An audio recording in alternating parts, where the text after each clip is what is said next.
again, a difference-making pass-catching option is still needed. When I look at Juju Smith-Schuster, even at his best when he's operating from the slot and he's a very efficient kind of short yardage after the catch kind of a player, to me, he's a wide receiver 2 option at best. And Mike Gesicki, he'll give you some plus athleticism at times when you throw that wrinkle into the passing game plan with the tight ends. But again, he's not good enough in the passing game to where, okay, he's like a Travis Kelce or a George Kittle or a Mark Andrews type where these guys can be focal point number ones in the offense. So when I look at this Patriots team, it's just they don't have a dominant offensive lineman that they could really lean on at the tackle spot. They don't have a go-to player in the passing game that they would really need in this offense. And on the flip side of things, they don't have like that shutdown, lockdown corner. I think it's guys that are okay, but corner was an area that really let them down last year, I think, overall, just from the secondary entirely. So that's kind of what I look at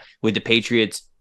They didn't make huge splashes in free agency. And so ultimately, a lot of the needs that we thought for them, especially in the first round going into the draft, they're the same. It's offensive tackle, it's corner, it's wide receiver. Although I don't think wide receiver is going to be really considered with them picking at number 14. I think it's going to come down to corner or offensive tackle, but that's the way that I see their needs right now. I'm kind of surprised you still think that offensive line is that big a need for the Patriots. If Riley Reef starts at right tackle, I think they're fine. If Calvin Anderson has to start at one tackle spot, I think they're fine. Like, it's not like it's a good group necessarily overall, but it's like Buffalo's where they just want to be okay at every spot. If you got 5 average offensive linemen, you're fine. And, again, sure, you're in the toughest division, toughest conference. You would like to be better than that. But in terms of like allocation of resources, I think that offensive line would be certainly in the top half of offensive lines in the NFL, whereas wide receiver is a need. Like, even with Juju there, they need that one guy that's going to come in and transform that group. Like, a corner, I agree with you, is a need, and probably their most obvious kind of first round target.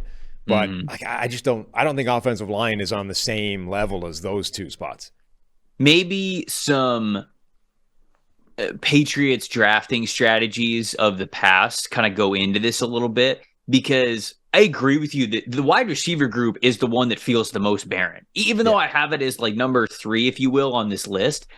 If there was a dominant wide receiver to pick, like if there was a Jamar Chase, if there was a Justin Jefferson, if there was somebody who was an absolute takeover offensive weapon that they could draft at 14, I feel like they absolutely should. But the Patriots just don't do it. And in this wide receiver class, unless you really think that of Quentin Johnston from TCU, I mean, are they going to draft Jackson Smith and Jigba at 14? And then they just have Jackson Smith and Jigba and Juju Smith-Schuster, and a couple of like smaller slot guys? Maybe they think that'll make all the difference in the world, and maybe it would with Bill O'Brien. There's the offensive coordinator. But when I look at their wide receiver room, unless they see Quentin Johnson as a wide receiver 1, X type of on the line of scrimmage outside wide receiver, I don't know how.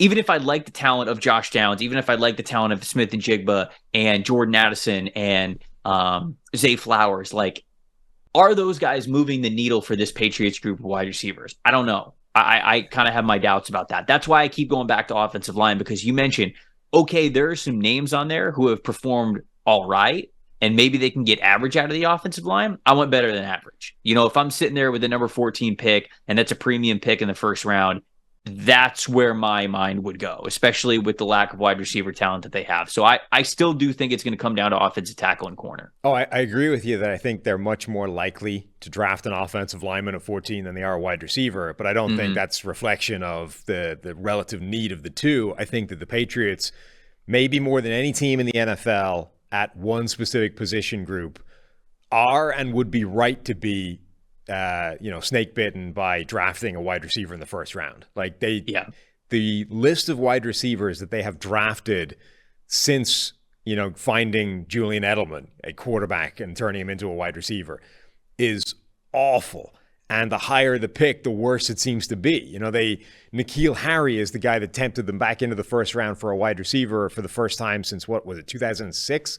And that was one of the biggest busts that anybody's had in the last few years. So the Patriots should be looking at this and going, anything but a wide receiver in the first round. Like, just don't do it. Figure out another way.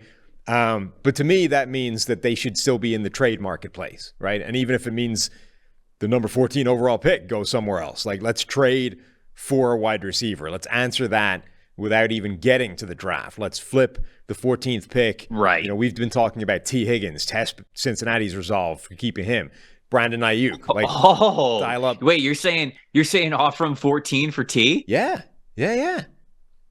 I mean, T would be wide receiver 1 in this draft. Right. Same thing with Brandon sure. Ayuk in San Francisco, right? At some point, they're going to have to pay all those guys. How wedded to keeping him around are you? Would the number 14 overall pick change your mind? You know, that's a pretty big bargaining chip to have a mid-first round draft pick and have a need for wide receivers who are going to have to get paid.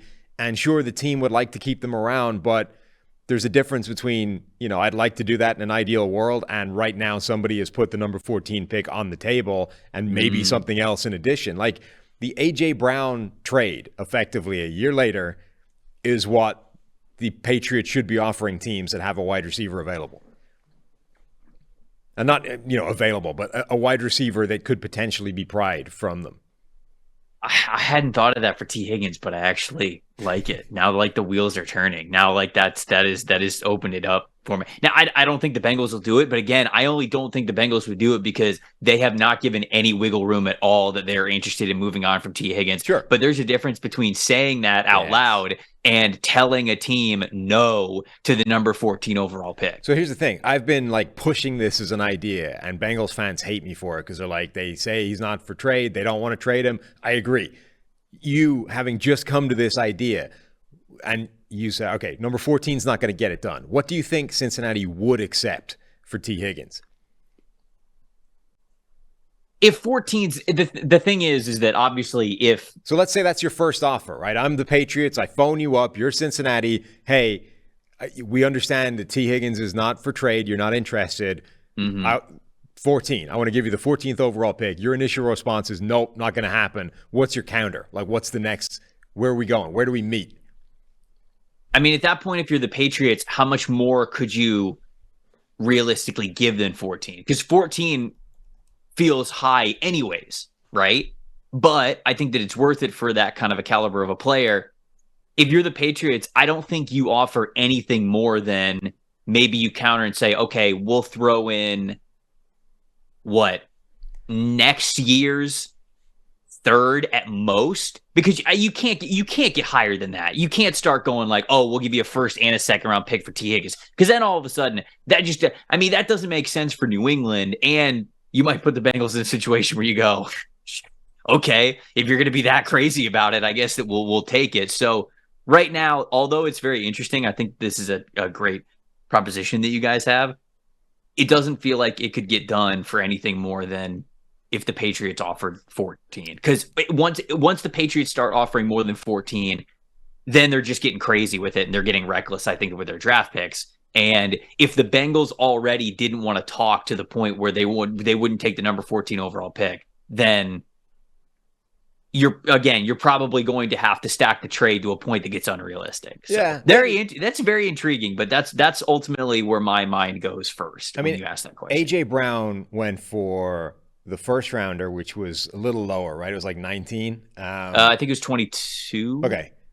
So a lower first round pick, but they threw in a third, I think, as well, like 90 or 100 or something like that. I think you could go 14 and then throw in something conditional next year, you know, based off how he does as the number one wide receiver in your offense. Like a conditional 18th and 101st. Okay. Yeah. So that's what it was. Right. So if 14. Yeah. So, okay. The A.J. Brown trade's about as far as you'd go. Yeah. So you could either do that this year, right? 14 and 107 or whatever.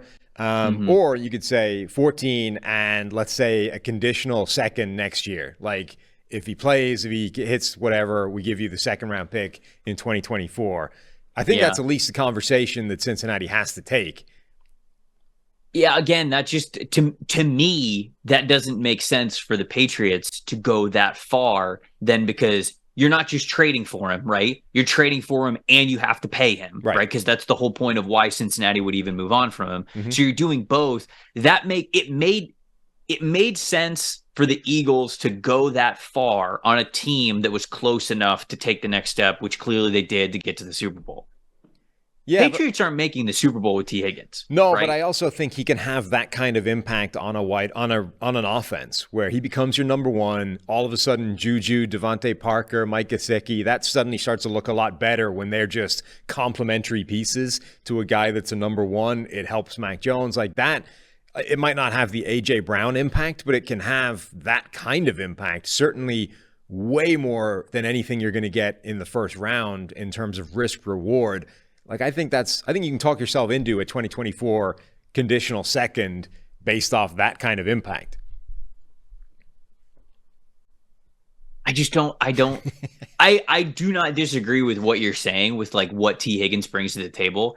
I don't know how much it actually moves what the Patriots are able to do. If the Patriots traded a first and a third round pick and signed T. Higgins to a big deal to get him on the team, you know where the Patriots would be ranking wise in the division?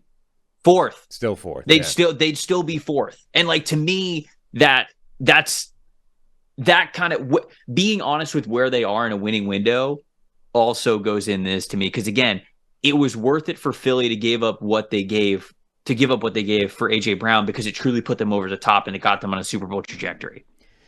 Yeah, it helped at least. For the Patriots, it only makes a really bad pass catching unit maybe average. And that, to me, that's not worth it. You're not taking a next step. You're just getting to mediocrity, especially when we already went over the fact that this is the toughest division in football. We're assuming that Aaron Rodgers goes to the Jets. So, like, the first 2-3 years of you even having T. Higgins, maybe the roster even gets a little bit better around him. What are you, barely fighting for a wild card spot, essentially? I don't know. We're talking through it. That's where I ended up.